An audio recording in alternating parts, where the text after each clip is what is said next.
അടുത്തതിന്റെ tutorial കാണാം. Okay.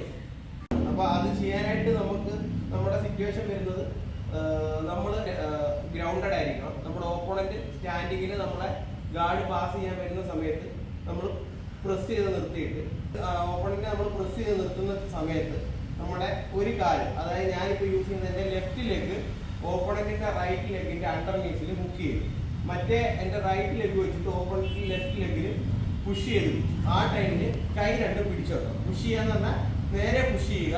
എൻ്റെ രണ്ട് കൈ കൊണ്ട് ഓപ്പോണന്റിന്റെ കൈ പിടിച്ചു വെക്കുന്ന കൂടെ തന്നെ ഞാൻ എൻ്റെ ബോഡി ഇവിടുന്ന് ഇങ്ങോട്ട് ഷിഫ്റ്റ് ചെയ്യണം. ആ ഷിഫ്റ്റ് ചെയ്ത ടൈമിൽ ബാലൻസ് ഓഫായി കാലിവിടെ വരും. ആ കാലിന്റെ ആംഗിളിൽ പിടിക്കുക. അപ്പൊ എൻ്റെ റൈറ്റ് ലെഗ് ഞാൻ ഓപ്പോണന്റിന്റെ റൈറ്റ് ലെഗിന്റെ അണ്ടർനീസിൽ വീണ്ടും കൊണ്ടുവന്ന് വെച്ചു. അവിടുന്ന് ഞാൻ എൻ്റെ ബോഡീനെ വീണ്ടും ഷിഫ്റ്റ് ചെയ്ത് ഓപ്പോണന്റിന്റെ നേരെ ബാക്കിലെത്തി. അപ്പൊ എൻ്റെ രണ്ട് ലെഗ് ഓപ്പോണന്റിന്റെ അണ്ടർനീസിലെത്തി. അപ്പൊ ഇവിടുന്ന് ഞാൻ ഈ കാല് രണ്ട് മുകളിലോട്ട് സ്വീപ്പ് ചെയ്തിട്ടുണ്ടെങ്കിൽ നേരെ ബാക്ക് കൺട്രോൾ പൊസിഷനിലേക്ക് എത്തും. ഓക്കെ.